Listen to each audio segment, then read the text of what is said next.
Hello and welcome back to the Pain Free for Life podcast. I am your host, Dr. Rob Vanbergen, and today I'm interviewing Chloe Porter, the CEO and founder of the Synthesis of Wellness. Chloe is an extraordinary figure in the realm of health research, and her exceptional journey, marked by resilience and tenacity, has shaped her into a highly sought-after expert. A research scientist with published scientific literature behind her name, an engineer, and an accomplished author, Chloe boasts a diverse background that uniquely positions her in the health and wellness industry. What further distinguishes Chloe is her remarkable journey, one marked by profound challenges that led to her authoring her first book. This literary achievement, underscored by an impressive 200 scientific research citations, has earned accolades from leading doctors and gastroenterologists. Chloe's motivation to pen this book was deeply personal, stemming from her own battle with a brain tumor and the complexities of Lyme disease.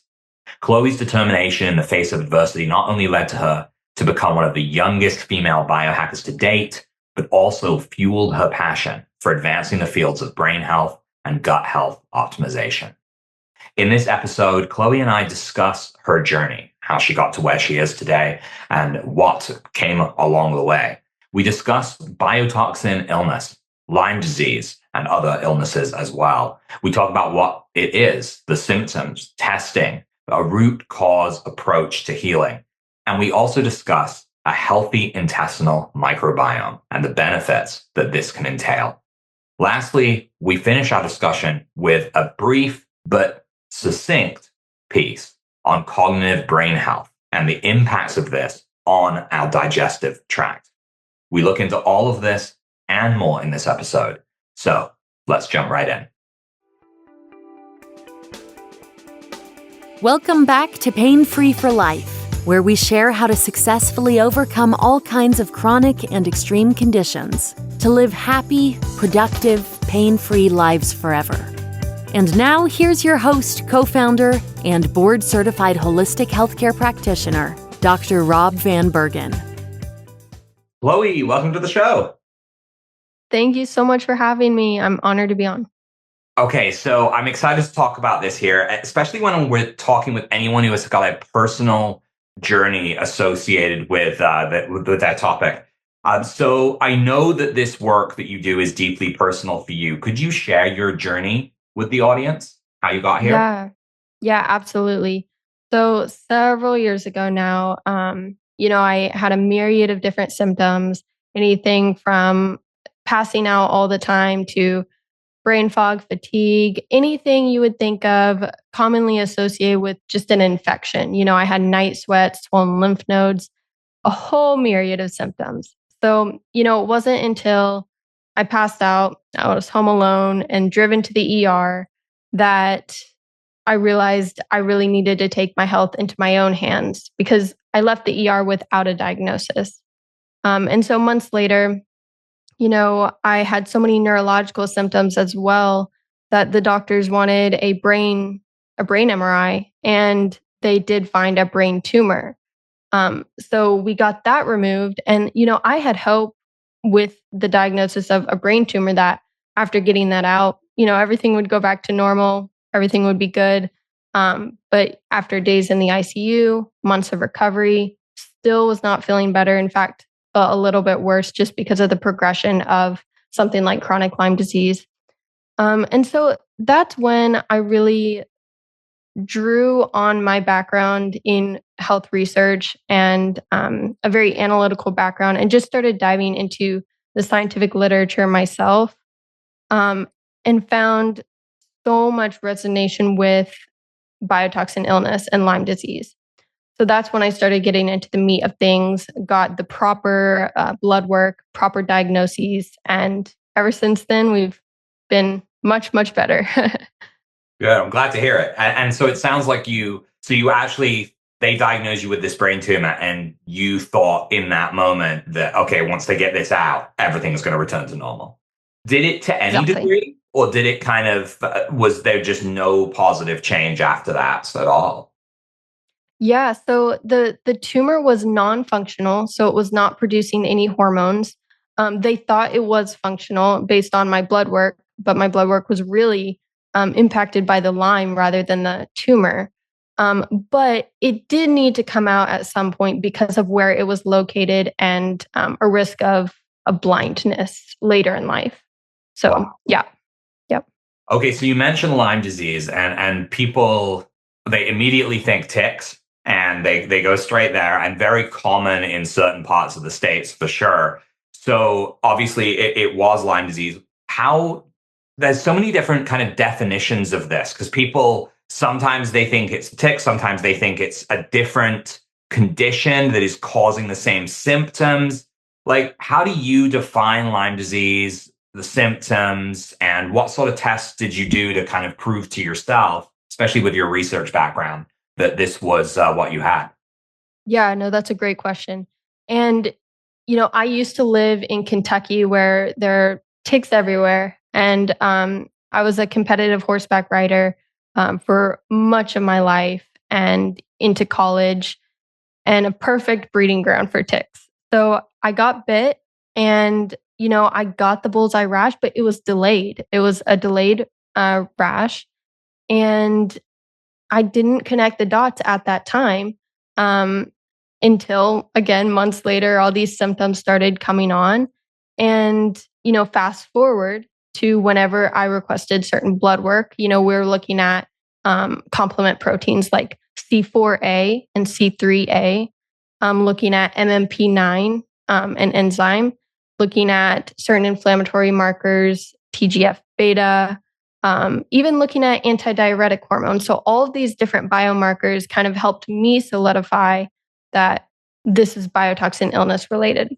And kind of going back to your point with a lot of different definitions of this chronic Lyme or biotoxin illness, some people have mold toxicity Mhm. where they've been exposed to mold, maybe in a water damaged building or what have you.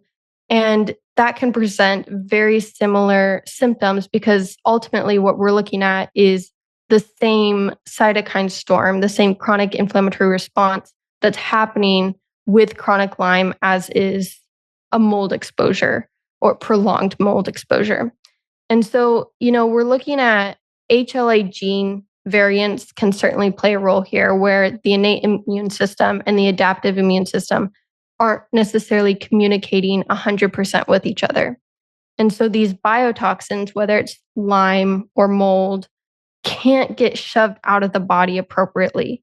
So that antigen presentation from innate to adaptive, it's not happening the way it should be in most people. So that's kind of where this chronic definition can come from for most people. Mhm. And certainly for me with Lyme.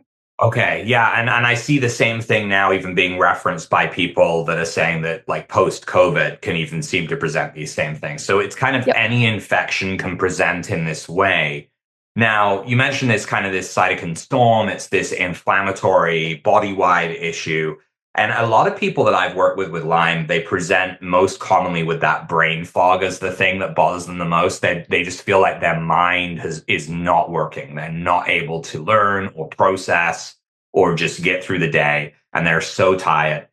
So the question is whether it's mold toxicity, whether it's post COVID, whether it's Lyme, what approach do you believe you have to take to move towards actually healing from this? Yeah, I mean that's a definitely a loaded question, but it's where all of the magic is certainly.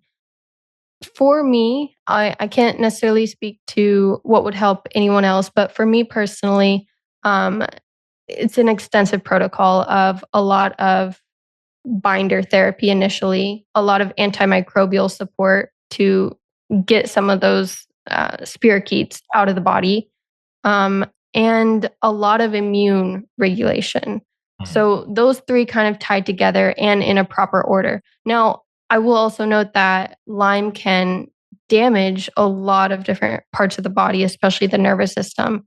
And so there's a lot of you know, phospholipid therapy you can do, phosphatidylcholine to help repair some of those cell membranes. I know a lot of people have utilized peptides to help them. So many different tools in the toolbox. But for me, going back to some of those classic antimicrobials, binder therapy, and immune support. It's kind of the golden triangle, if you want to say it. Right. And so this would, I mean, your personal experience is with Lyme, but do you think it would apply if you were working with someone that had mold toxicity or something else along the same lines? Yeah, definitely. Now, of course, there wouldn't be the antimicrobial part, or and I can even say a lot of people with Lyme, if they catch it early enough, will go towards antibiotics, which I certainly, in all honesty, I would have done that if it was caught appropriately. But it was not in my case. So, turning to things like cat's claw and other herbal antimicrobials helped quite a bit. But yeah, in the case of mold, taking out certain steps like that antimicrobial step and possibly implementing a little bit more binder therapy. Cholestyramine is a huge, well known binder for mold toxicity. Um, so yeah, just some small tweaks. And even Dr. Richie Shoemaker has a marvelous protocol for Lyme and mold that a lot of people have found very useful. Okay, perfect. And I know that a lot of people go with antibiotics, as you said, if they catch it early. And I'm glad you kind of addressed that because it is something that it is about getting it early, right? It's getting it in those early stages. And we find when we work with people that we're trying to resolve this with, like, even if they've got lingering symptoms, if they were on antibiotics during the early stages, they certainly seem to have reduction in the symptoms. And it's a lot easier to handle. And that makes sense, right? Because your body, it's now full of it instead of it's being isolated and taken out before it could do too much damage. But there's that flip side to antibiotics too, right? Because antibiotics can also cause damage to our microbiome and all of that. I know you talk about that as well. So what role for you did you think that this played, like the idea of fostering a healthy microbiome? Yeah. So even with antimicrobials, and biofilm busters, we've got oil of oregano and all these other components as well. They can still, impact the gut microbiome, maybe not to the level of an antibiotic, but that combined with the already cytokine storm going on in the body, the microbiome certainly takes a pretty heavy hit with any kind of chronic inflammatory illness, especially with Lyme. So in my case, my gut was a mess. It was a complete mess, and healing it took a long time. And I will even say that most individuals could improve their gut health at some point in their life. And whether it's dysbiosis or SIBO, or maybe something a little bit more complex, maybe there's a parasite involved as well. But I think truly with any chronic inflammatory condition, the gut's going to take a toll. Yeah, and of course, any kind of inflammation in the body seems to do damage to it if it's persistent and it doesn't go away, right? And it's this Yeah. like kind of long-term problem that a lot of people have. So there's this like heavy overlap with all of these inflammatory conditions where there's always different roots and different things and presenting in these symptomatic ways.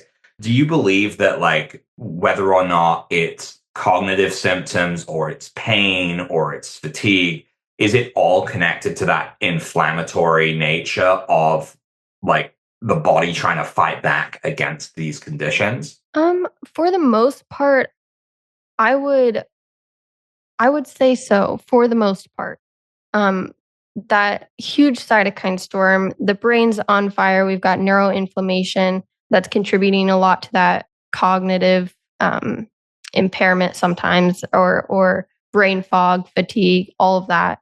The body is really just, whenever we have these cytokines just floating around in the body, receptors aren't communicate or signaling molecules aren't communicating to receptors properly. So many different things are happening. The body is basically just on alert and it's not able to calm down. So even when we talk about something like nervous system regulation, which is kind of a hot topic right now with, calming the nervous system, being more meditative and mindful, when you're chronically inflamed, you can do all of those wonderful things, which I love and do and employ, but the body is still not going to be calm. So there's that level of getting the body to a place where it can start healing.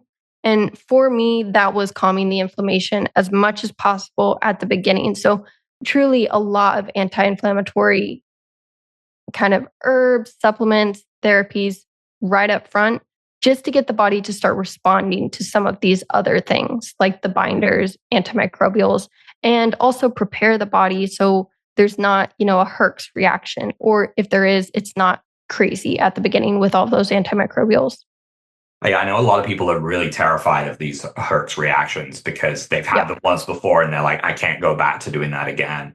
And getting your body, I'm glad you brought up the nervous system piece of this too, because it is a topic everyone is talking about now. Everyone's like, it's all the trauma that's happened to your nervous system and we've got to regulate that if we want to fix it.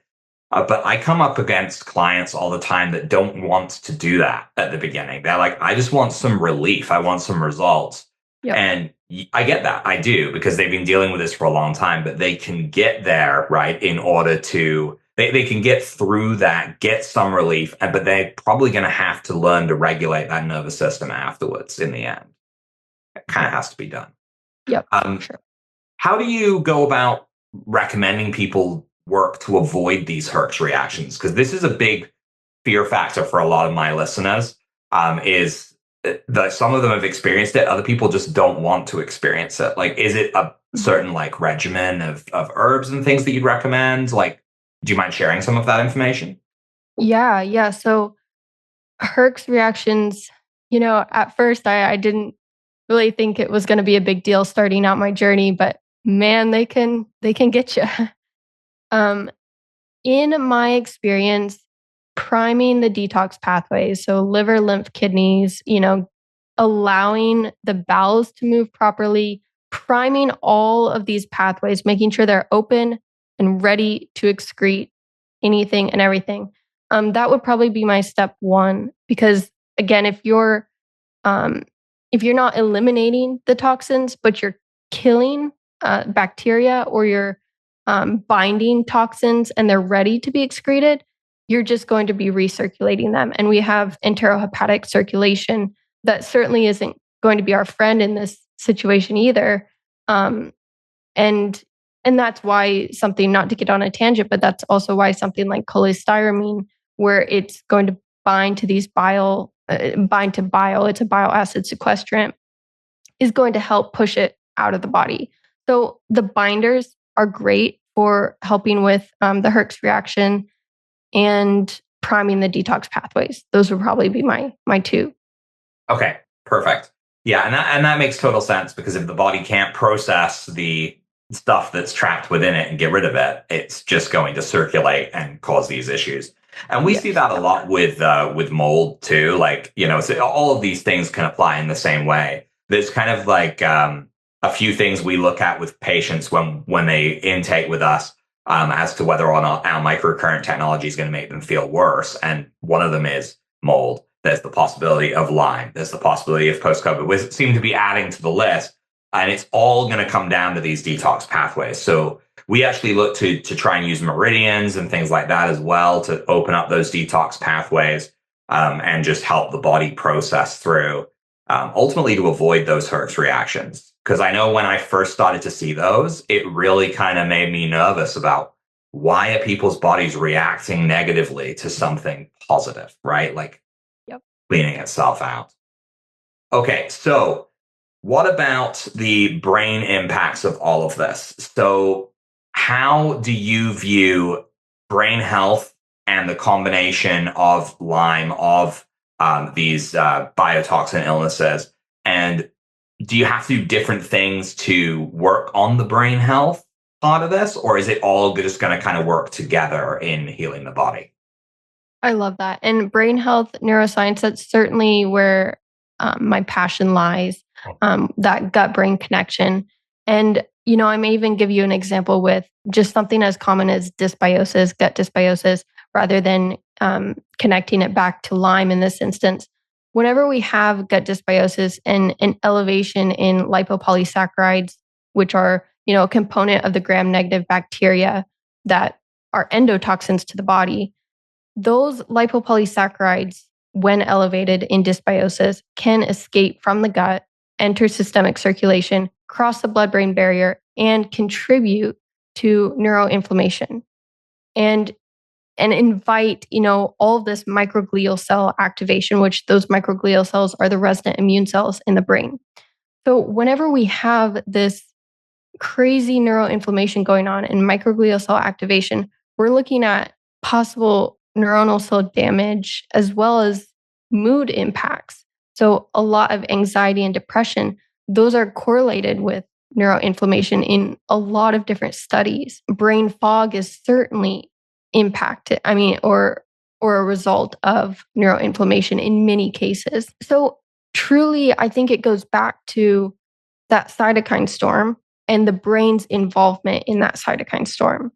So calming the microglial cells, calming the immune system, and regulating the immune system. Because, whenever I do say calming, we do need inflammation. Inflammation is a signaling process in our body. But when it's chronic and overfiring, that's when we have issues. So it's this proper regulation of it. So definitely tying it back into taking care of the whole body in order to take care of the brain, certainly. Correct. I love that. Yeah. And we talk about that as well, like regulating immune system. Because there's we do talk about anti-inflammatory a lot. And there are people like, that makes sense. That's going to get me out of pain. That's going to make me feel better. But there is that acute inflammation is good, right? And there's always that piece of the puzzle. But when does it become chronic? When does it become a problem that we have to address? Like in your experience, I know in the conventional medical world, they typically say that inflammation has to have gone on for upwards of 6 months for it to be considered chronic. Do you think that that's true? Or do you feel like inflammation should be much more temporary than that? I've never really given it a timeline like that. But in my case, going on past 6 months would certainly classify as chronic and something that needs to be looked into deeper for sure.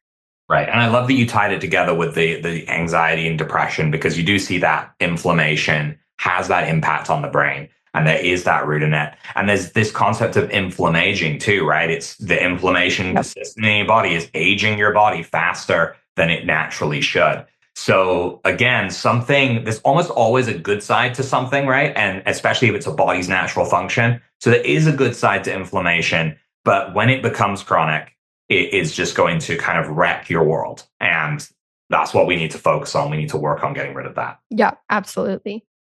All right, Chloe. Well, thank you for joining us today. This has been very enlightening. So where can people find more information about what you do? Yeah, absolutely. So I've got the website, which is synthesisofwellness.com. And then my social handle is at synthesisofwellness on Instagram and at Chloe_C_Porter on TikTok. And then we've got the podcast, The Synthesis of Wellness, and we go over all things Lyme and mold in those episodes as well. So, yeah. Awesome. So lots of different places. And just for people that were trying to scribble writing that stuff down, I am going to include all of Chloe's information in the show notes as well at painfreeforlife.com/podcast. So until next time, I'm Dr. Rob Vanbergen, and you're listening to Pain Free for Life.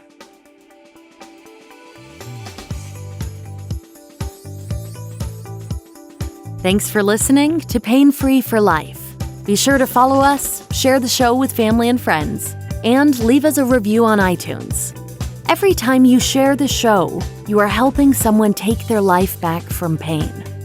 Visit painfreeforlife.com for more resources, including our free guides to microcurrent, the Hache protocol and inflammation, as well as our blog and online community full of people just like you, successfully overcoming all kinds of chronic and extreme conditions to live happy, productive, pain-free lives forever.